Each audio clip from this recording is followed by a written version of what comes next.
Okay, y'all, trying to fix my hair. Get it all, whatever, gussied up for the people. Hello, everybody. My name is Angela Hager Harris. I am a recovering addict. I have written a book called For the Love of a Dog, and it's a story about finding love, strength, recovery, and spirituality, all for the love of a dog. Now, everybody says, find your niche. I gotta get my feet off of that stand. Find your niche, do your thing. What I want is for everybody to understand I don't really have much of a niche. I am the niche. I am the niche. Like, I'm a survivor. I recovered from addiction. I have dealt with many issues throughout life. That's what the book is about. It's called For the Love of a Dog. And you can find it on Amazon. This is my book. This is a book about my struggles, and that's what I'm going to share more of on here. A lot of what I do is meditation. I meditate every day. I pray every day. And I'm very spiritual, and I believe that my food is spiritual as well. You have to be very conscious of what we're putting in our bodies, because unfortunately, we have been poisoned. Just like that. Yes. I'm glad that we have a new administration going to try to address all these things, because for the last 4 years, we've all been subjected to a big government experiment. Basically, let's see what it does if we put this in their food. Let's see what it does to the children if we put this in their food. We have been the target of a lot of these big government experiments. I'm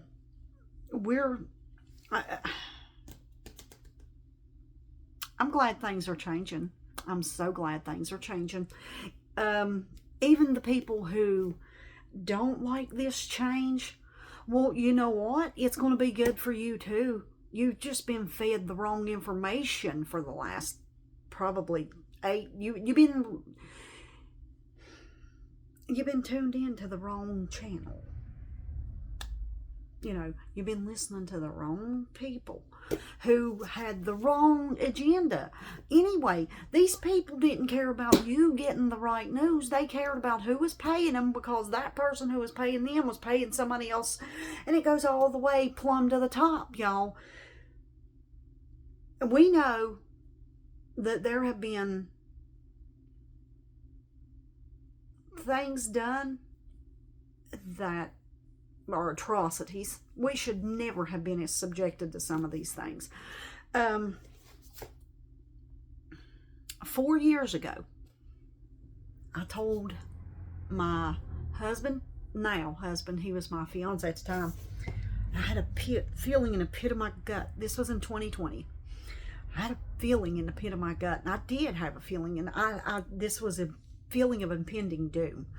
3 days before the 2020 choosing, per se, I told my mom and they're going to steal it. I don't know how they're going to do this, but they are going to do this. And I knew it. I had a vision of it, and I knew it was going to happen.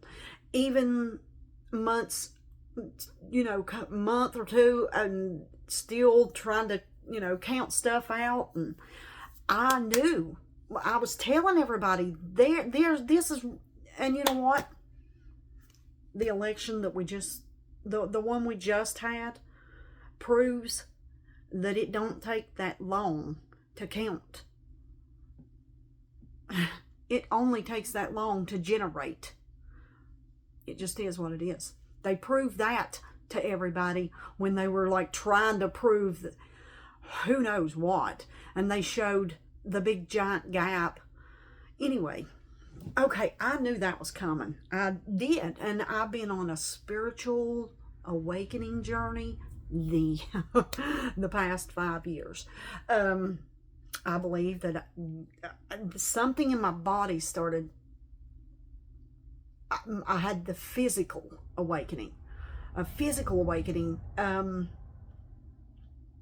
And also, just I changed locations too, and I moved to Florida, which when I got there, I got really sick. I believe it was the water. I believe everything there was made with the water. So there was really nothing you could do about that. It gave me really bad intestinal issues, which have sent me on this health journey of eating better and recognizing what does hurt me. And then that's how I figured out what's in our food. Was I had to pay so much attention to what I was putting into my own body that then I realized even the stuff that you think is good ain't good. Like, we're dealing with a lot of crazy stuff there with I'm glad that we've got good people going into office that cares about what you put in your body. You know, for longer than we all even probably realize, we've been dealing with people experimenting or just cutting corners, whatever it is. Who knows what all the guidelines are for what they're doing. I just, you know what, I would eat bland, food that's not real bright. I don't think that our kids are truly going to just not eat food because it's not bright or whatever. Like, we can do this, y'all. We can really make our food here in the United States and create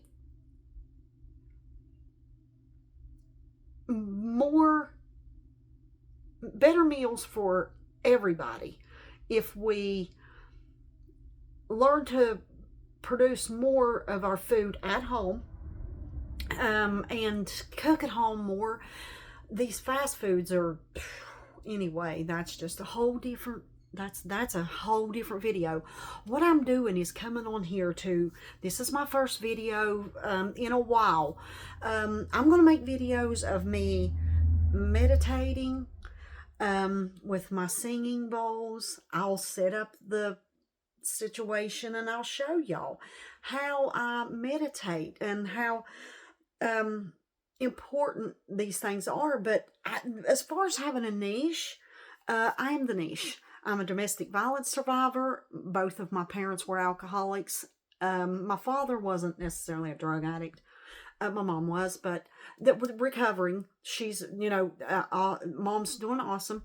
That's what I am. I'm a recovering addict. My mom's a recovering addict. My husband's wife died of a drug overdose. I'm the recovering addict that come into his life to prove to him that people do recover. This is a big deal. What me and my husband both have going on. I told him, working together to share our story and our testimony, what it's like to be a family member who dealt with someone who overdosed. There's a lot to what me and my husband can offer the world about dealing with these things, and helping other family members to understand what it's like to be on the addict side and also be on the side of the person who's dealing with that. I've actually been both.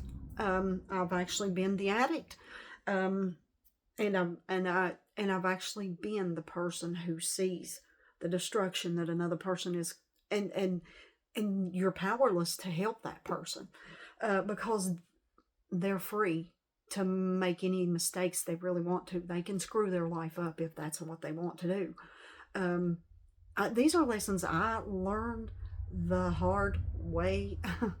But when you see other people making the same mistakes, this is why I'm doing this. That's why I've wrote this book. That's why I'm writing a second book. The second book, there's a lot to that. I've got to pick that apart because what had happened, this book is at least 2 books. And I've got to break this all up. I've got to take these stories out and put them over here. I've got to figure out what goes in this book. That's where I'm at with, I got to figure out what the epidemic actually is. Because when I was writing the epidemic, I was dealing with a lot of crap in Florida. And I was sick too. So I wrote about that crap. And I need to get that crap out of that book because it don't belong there. But it was what I was writing at the time. So I've got a lot of things going on in that book. That's why I got to get this channel out here.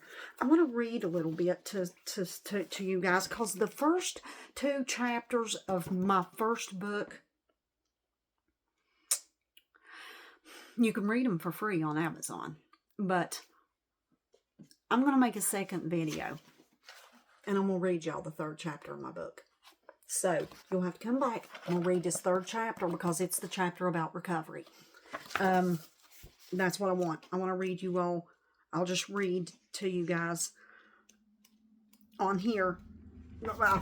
I go, see, I highlight my own. This is my own work. I come on here. Okay, chapter 3. Beating addiction is one of the hardest things you will ever do. And it's not something you just do once and then it's over. Or one day you're done. It's something you do every day by being a person who does not use. It's that simple. Get up every day, go to your job, and do your thing. But don't use. Do your practices, whatever it takes to keep you from using. And it takes real inner strength. And you have to really work with your higher power, whatever that is to you. Your higher power. I'm going to read more of this, but I'm going to do another video and just sit down and read to you guys. Have a great day and come back.